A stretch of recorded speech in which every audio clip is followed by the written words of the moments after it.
A ver, muchas veces nos preguntamos, ¿no?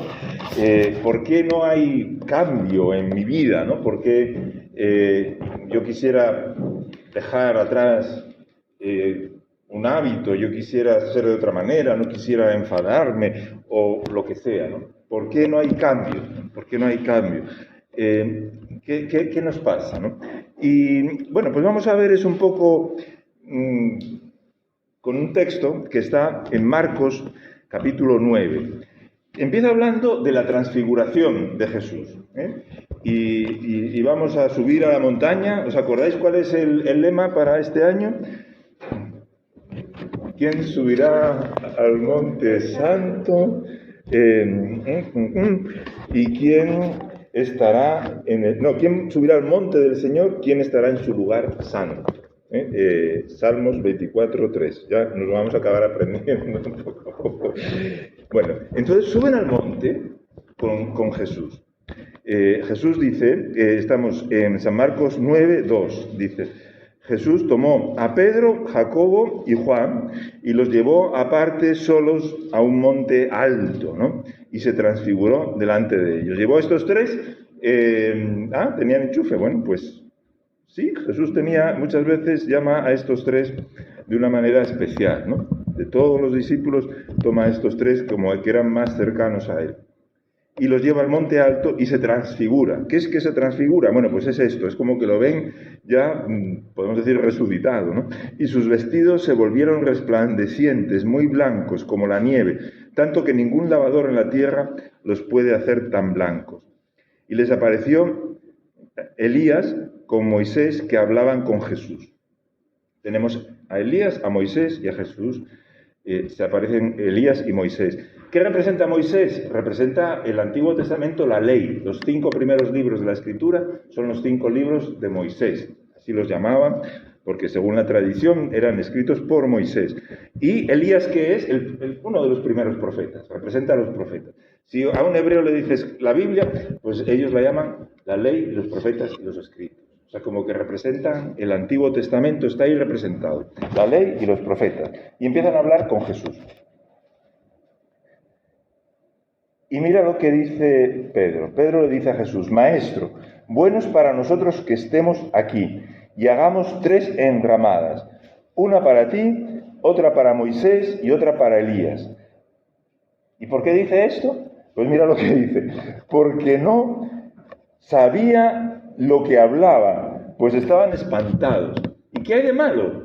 Dice que no sabía ni lo que hablaba. Cuando quería hacer 3 enramadas, 3 cabañitas, una para Jesús, otra para Moisés y otra para Elías.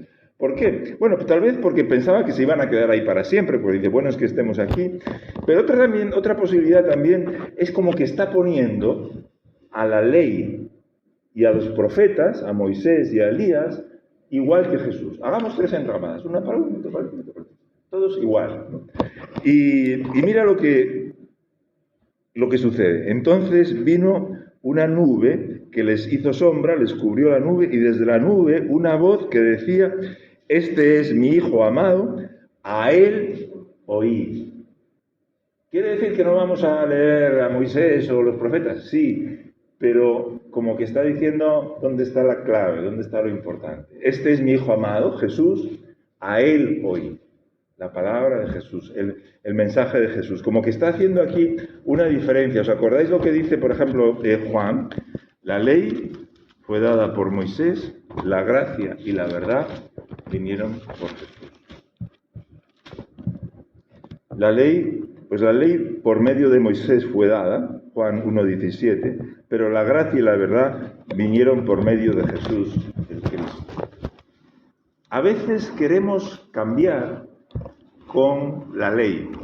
A veces queremos mejorar con la ley. Y bueno, pues parece que lo que nos dice el Señor es la gracia y la verdad con Jesús. A Él escuchar. Es muy importante. Lo veíamos en el grupo casero.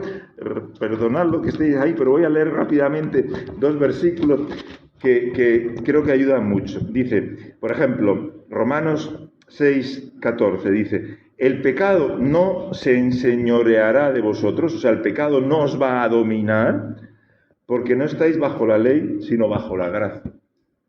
O sea, al revés podríamos leer, si estáis bajo la ley, el pecado os va a dominar. Si estáis bajo la gracia, no os va a dominar el pecado. Esto es muy importante. Y también Tito 2.11 lo dice también muy claro. Tito 2.11 dice, porque la gracia de Dios se ha manifestado para salvación a todos los hombres. ¿Con quién se ha manifestado? Con Jesús, claro, está hablando de lo que ha hecho Jesús. Enseñándonos que renunciando a la impiedad y a los deseos mundanos, vivamos en este siglo, o sea, en este mundo, en esta época, sobria, justa y piadosamente. O sea, para vivir sobriamente, piadosamente, para renunciar a los deseos engañosos y todo eso, ¿quién nos lo enseña? La gracia. La gracia del Señor se ha manifestado para la salvación de todos los hombres, enseñándonos que la gracia nos enseña. No la ley, la gracia. ¿Qué significa eso? A ver, la gracia o la ley. La ley es, yo necesito hacer más esto. Esfuérzate más. Esfuérzate más para no volver a hacer eso. Esfuérzate más para mejorar en esto. Esfuérzate más para... Eso es lo que dice la ley. Esfuérzate más. No te has esforzado lo suficiente. Tienes que trabajar duro. ¿Qué dice la gracia? ¿Qué dice la gracia? La gracia dice, cree más. Cree más. Porque por gracia sois salvos. También conocemos ese versículo, ¿no? Efesios 2.8. Porque por gracia sois salvados, por medio de la fe. Y esto no de vosotros, ¿no? Porque es un don. Y este no es solo el don del primer día que creímos, del primer día que recibimos al Señor. Este es el don siempre.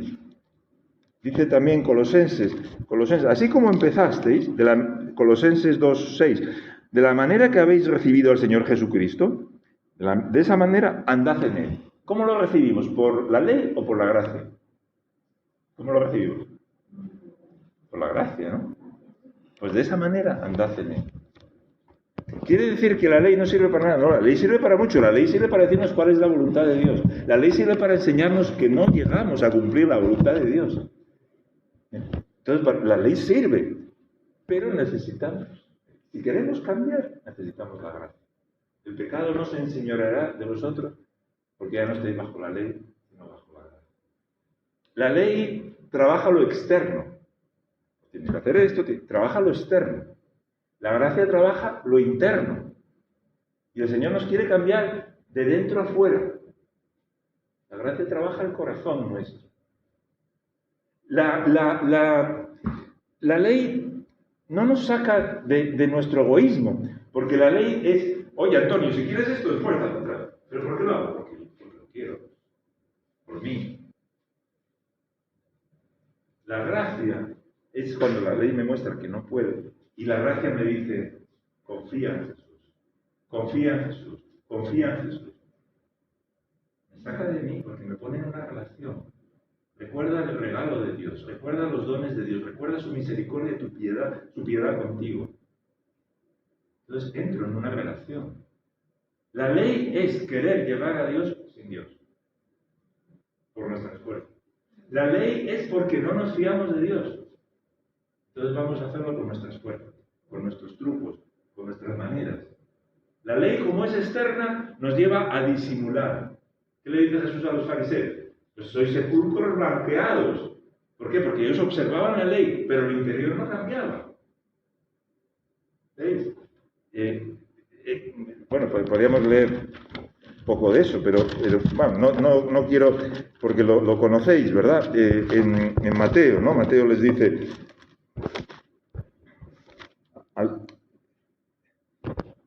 Hay vosotros escribas y fariseos, hipócritas, porque limpiáis lo de fuera del vaso. O sea, se esforzaban en cumplir todas las normas. Limpiáis lo del fuera del vaso y del plato, para que también lo de fuera del vaso y del plato, pero por dentro estáis llenos de robo y de injusticia. Lo que tiene que cambiar es dentro. Y eso es la gracia. Eso no lo cambia la ley. La ley solo trabaja al exterior. ¿Quiere decir que la ley no sirve? No, sí sirve. Nos dice cuál es la voluntad de Dios, nos dice que no llegamos a la voluntad de Dios. Para eso sirve la ley. Pero no nos cambia. El cambio viene de dentro y el cambio es por gracia. Cuando estamos en la gracia y entendemos la misericordia de Dios, podemos reconocer que hemos fallado. Porque ya no tenemos que mostrar apariencia. En la ley tenemos que mostrar apariencia, porque la ley trabaja lo exterior. Entonces tenemos que, como los fariseos, oye, mira qué bueno soy, ¿no? No.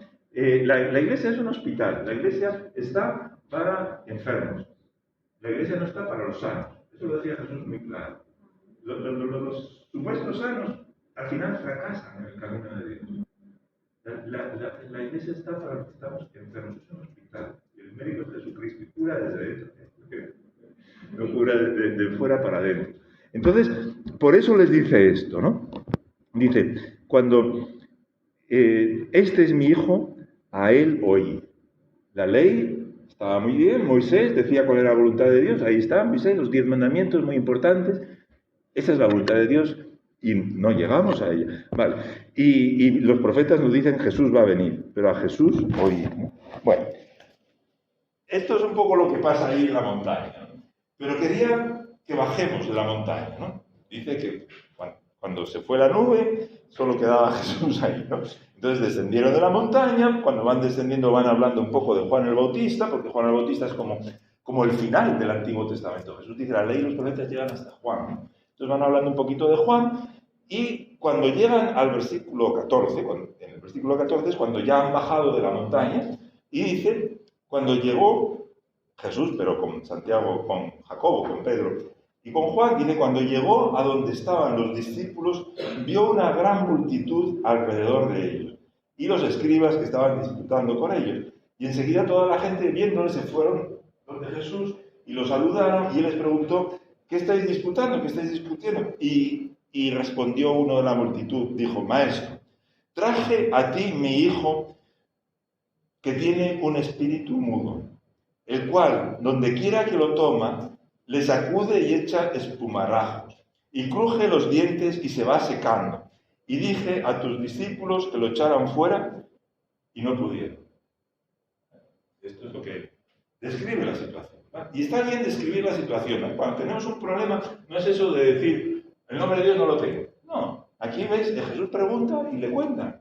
Y hay un lugar para decirlo. Es verdad que no podemos estar siempre diciendo qué malo estoy y no voy a salir de esto. Eso no, porque por la palabra está la vida y la palabra está la muerte.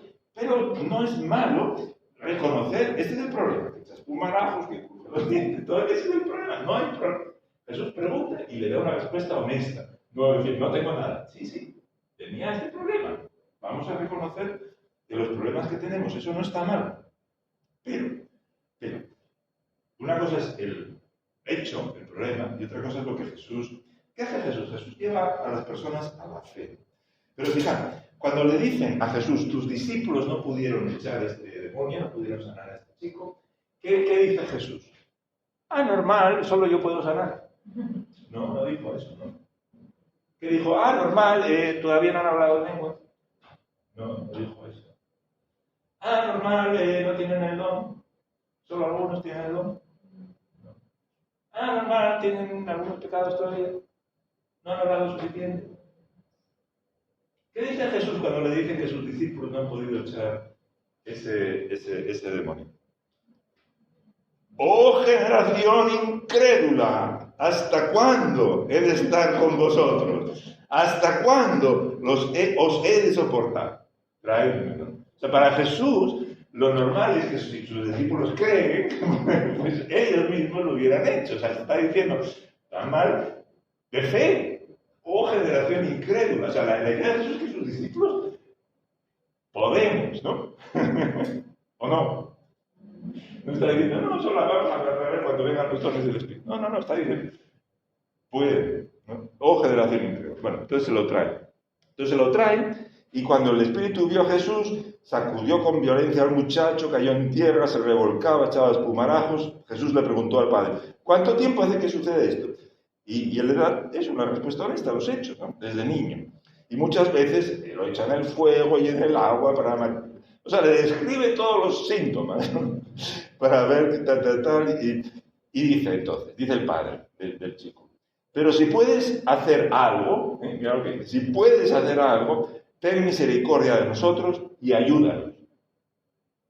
Si puedes hacer algo, ten misericordia y ayúdanos.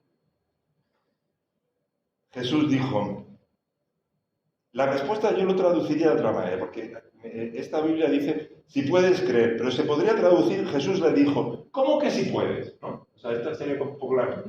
¿Cómo que si puedes? Todo es posible para el que cree. Pero fijaros, esto me parece muy bonito. Si puedes, ten misericordia y ayúdanos. Y Jesús le dice, si puedes, ¿cómo que si puedes? Creer. La palabra creer no está de acuerdo. Al que cree, todo le es posible. O sea, lo que está diciendo Jesús es, claro que puedo, pero también le dice, al que cree, todo es posible. Que es lo que fallaron los discípulos, generación incrédula. Lo que está diciendo Jesús al papá del chico este es, al que cree, todo es posible. Está estimulando la fe. Al que cree, todo es posible. Y el papá se da cuenta perfectamente, porque fíjate lo que dice. Inmediatamente, o sea, no se lo pensó mucho, el padre del muchacho clamó y dijo, creo, ayuda mi incredulidad. O sea, se dio cuenta que hablaba por él. No estaba diciendo, ¿cómo que sí puede? Al que cree todo es posible. Y el papá no está pensando, Jesús está diciendo que él cree y que para él es posible. Jesús está diciendo a todo el que cree le es posible. Y el papá se da cuenta y dice, creo, Señor, ayúdame a creer más. Pero se da cuenta que lo dice por él, no por Jesús. Jesús sí cree en Jesús. Pero él inmediatamente se da cuenta el papá de por qué le está diciendo. Le está diciendo por él. Tienes que creer. Así como esta generación incrédula de mis discípulos no cree, tú tienes que creer. Y el papá cree y dice, creo, ayuda mi incredulidad. Aquí hay un cambio importantísimo, que es el cambio esencial. Porque 2 veces sale la palabra ayuda. Podemos decir que hay 2 ayudas de Dios en nuestra vida, distintas. La primera, ¿cuál es? Señor, si puedes hacer algo, ten misericordia y ayuda. Eso lo dice el musulmán cuando va a la mezquita. Señor, si puedes hacer algo, ayúdame, ten misericordia y ayuda. Eso lo dice el hinduista, eso lo dice todas las religiones. Oh Zeus, puedes hacer algo, ten misericordia de mí y ayúdame. Eso lo puede decir cualquier religión. Y el Señor, sí, muchas veces escucha también eso, ¿no? Pero Jesús nos quiere llevar a otro lugar distinto. Señor, si puedes, ayúdame. Mira el cambio. ¿Qué dice el Padre? Creo, ayuda mi incredulidad. Son 2 ayudas distintas. La primera es la ayuda, Señor, pues ayuda a este problema que tengo. Tengo un problema de trabajo, tengo un problema en la familia, tengo un problema en esto. Señor, si puedes, si quieres, ten misericordia de mí, ayúdame. Todos los problemas que tengo. Pero el cambio es la segunda ayuda. Señor, ayuda mi incredulidad. Padre se ha dado cuenta dónde está la clave. La clave está en su incredulidad. Señor, ayúdame, no, toda la lista de peticiones. Ayúdame a creer. Ayúdame en mi incredulidad. Creo, ayúdame a creer más. Este es el cambio. ¿Por qué? Porque si no creo, lo primero es la ley. Señor, pues mira, tengo toda esta lista de peticiones y voy a ser bueno y pues, tú me vas a bendecir. Esto es la ley. Para eso no necesitamos ser cristianos. Eso todos los paganos lo hacen también. Lo segundo es, me fío de ti. Descanso en ti. Creo, Señor, me fío de ti. Ayúdame en mi incredulidad. Dame más fe. Esa es la clave. Oh, generación incrédula, había dicho Jesús a sus discípulos. Dame más fe, Señor. Creo, ayuda mi incredulidad. Esto es lo que el Señor quiere trabajar en nosotros. La ley dice, esfuérzate más y a lo mejor Dios te premie. La gracia dice, cree más. Señor, ayúdame a creer más. ayuda en mi incredulidad. Esto es donde el Señor nos quiere llevar a cada uno de nosotros. Cualquier problema en la iglesia, en la familia, en el trabajo. Cree, cree. Este es el cambio. Son dos ayudas muy distintas. En la primera, Dios está ahí arriba y tú estás aquí abajo diciendo, Señor, si puedes, ayúdame, ten misericordia. En la segunda, Dios está dentro de ti, por el Espíritu Santo, actuando por medio de ti, usándote.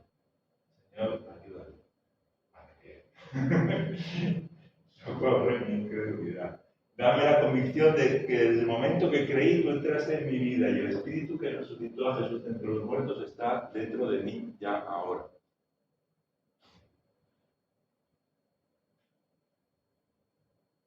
Ayúdame en incredulidad. Claro, es el cambio que el Señor quiere hacer en todos nosotros, ¿no? Que vivamos en la fe, que nos fiemos de Él tanto que pueda cambiarnos, actuar en nosotros. Al final es salir, o sea, para ser religioso no tengo que salir de mí, de estar centrado en mí mismo. Al contrario, uno puede ser muy religioso y estar muy centrado en sí mismo. Porque yo hago esto, yo hago lo otro, y demás, mira a todos los pecadores, etc. Ahí es religión, y yo soy integro. Y por favor aplaudan. Ahí no hay cristianismo. El cristianismo es yo soy pecador. Y que ha sido perdonado, que ha sido amado por Jesucristo. Pecador a quien Jesús ha llamado personalmente. Y le ha invitado a su reino. Y estoy agradecido. Y no quiero mirarme a mí, le quiero mirar a Él. Mirarle a Él y su amor y su misericordia y su gracia conmigo. Y eso es lo que me cambia. Lo que la ley no puede hacer, lo hace la gracia. Cuando le miro a Él, me saca de mí mismo. Creo, Señor, ayuda a mi incredulidad. ¿Qué es creer? Es esa relación con Él. Es fiarme de Él. Es poner mi confianza en Él. Es creer más, estar firme en la gracia en la que creímos desde el principio, ¿no? Y dice, cuando Jesús vio aquella multitud, se agolpaba, reprendió al espíritu inmundo, diciéndole, espíritu mudo y sordo, yo te mando, sal de él y no entres más en él. Bueno, vimos Jesús siempre lo hace así, no hay una fórmula mágica, pero lo que siempre hace es dar una orden, ¿no? Y aquí le dice a este espíritu que se vaya. Yo te mando, sal de él. Le está mostrando. Fijaos, Jesús ha llevado al papá, que el papá está aquí como representando al chico, ha llevado al papá a la fe. Y a nosotros nos quiere llevar siempre a esa posición. Jesús muchas veces cuando sanaba a alguien decía, se admiró de la fe del centurión, se admiró de la fe de los amigos que habían descolgado a aquel paralítico por el tejado, se admiró de la fe. Le dijo a la mujer que tenía un flujo, tu fe te ha sanado, ¿no? Jesús nos lleva a la fe. Y cuando este hombre dice, creo, ayuda a mi incredulidad, Jesús hace el milagro. Podemos decir que la fe del Padre. Entonces el espíritu, clamando y sacudiendo con violencia, salió. Y él quedó como muerto. De modo que muchos decían, está muerto.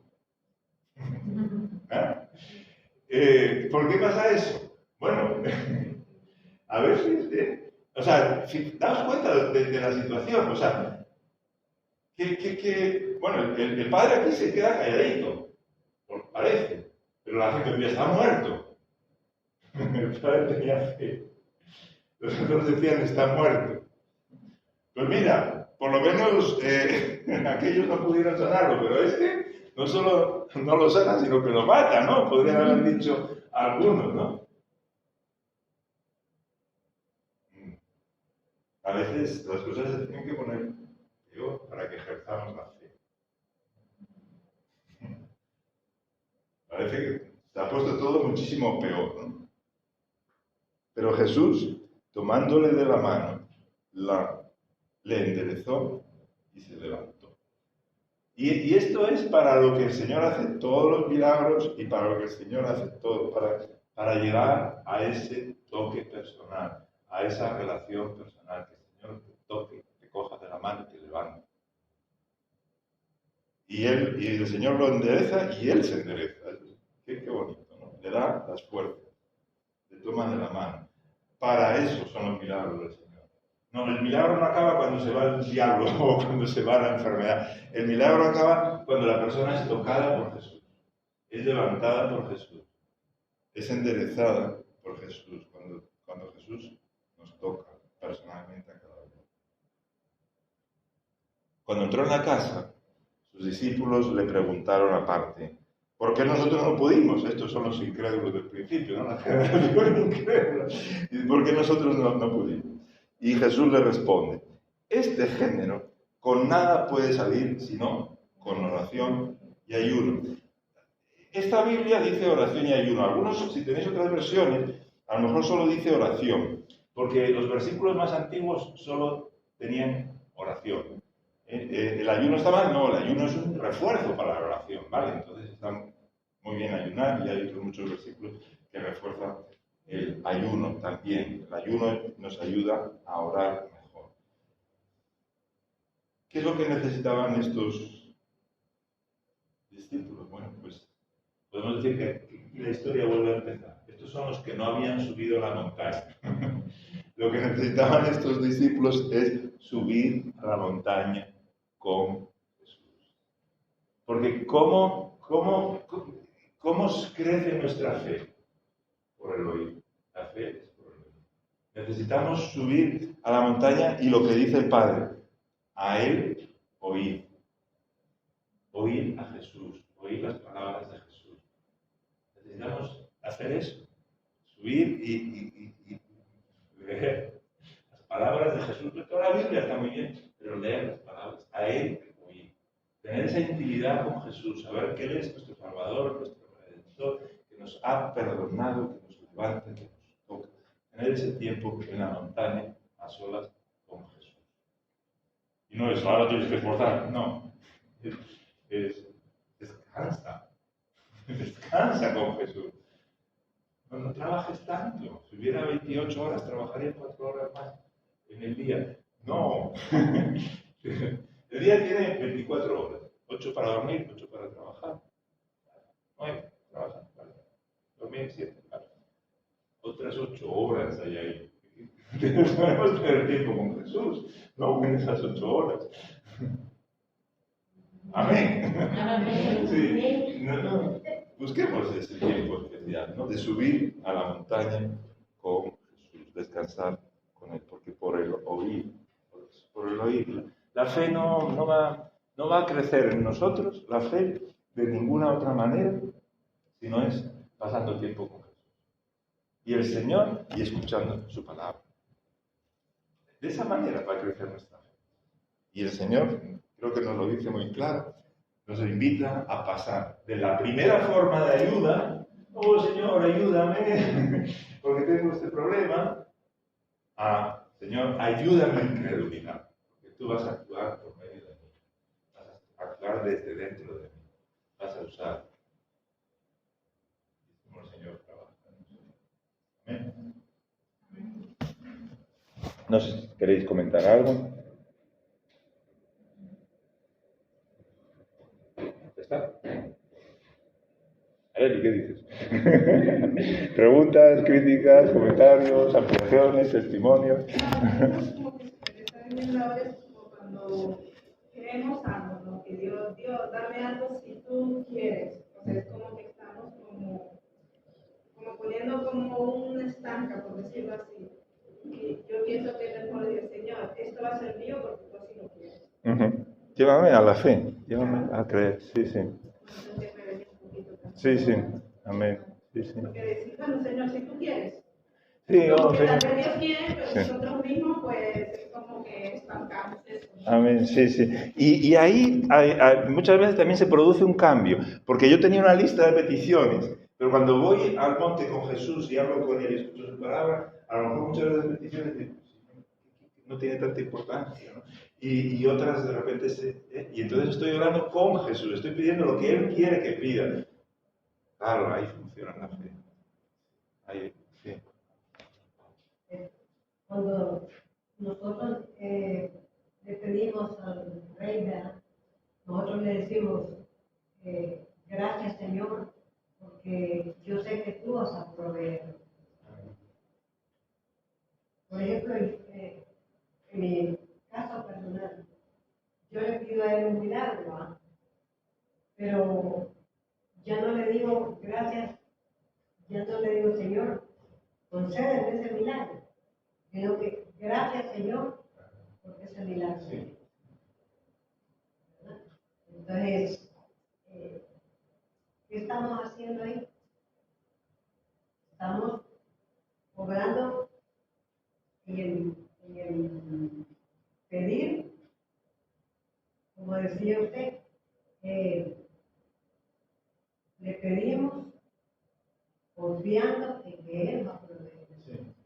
Sí. Y nos metemos en él, en lo que él quiere. En lo que él quiere. Está diciendo, porque Pedro decía, quiero 3 cenas. Pues Jesús dice, no, pues vamos a comprar no sé. Sí. O sea, él también o sea, no es una fórmula mágica, es decir, como creo ya me va a dar, no, es que yo entro en esa relación y entonces me va mostrando qué pedir, me va mostrando qué pedir. Pues voy entrando en lo que él quiere, me voy fiando de él, ¿no?